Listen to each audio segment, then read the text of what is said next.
Epp pakkus mulle seda Roosimoosi illustreerida juba aastal 2017 ja ta kirjutas, et võiks olla nagu niisugune kollaaži tehnikas, ta näeks seda raamatut.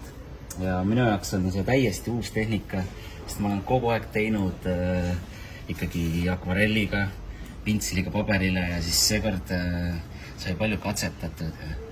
On niimoodi, et pildid hakkasid sündima, et kõik on tegelikult siin niimoodi lahtised.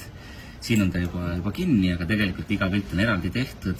Siin on mul õigu palju katseid, õigu palju pilte, et mis ma kõik kokku panin. Et põhimõtteliselt siis hakkaski niimoodi, et ma võtsin lihtsalt ühe sellise lehe, kuhu ma siis mõtlesin välja kõigepealt, mis see kompositsioon võiks olla, et ta oleks ikka terviklik. Panin sinna muru ja taeva ja siis mõtlesin välja need tegelased, natuke nagu selline pusle kokku panemine. Konna näiteks ma ei ole elu sees niisugusena joonistanud, tavaliselt on ta ikka selline koomiksi stiilis väga. Siin pidi hoolega vaatama, milline ta on, et see foto ja need tegelased kokku kõik ilusasti läheksid. Inimesi tavaliselt ei tee, on ka sellised koomiksi stiilis rohkem, et siis ma pidin neid ka tegelikult oma tütarde järgi joonistama.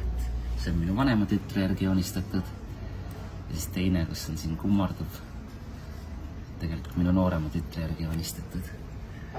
Sellised väiksed saladused. Selline ta on.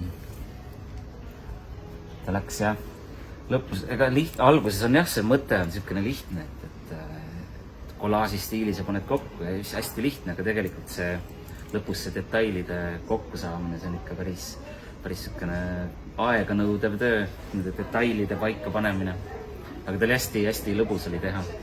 Et kuigi olid sellised pikad pausid, aga võib-olla need olid vajalikud, et tuleks just selline, mida nüüd täpselt on.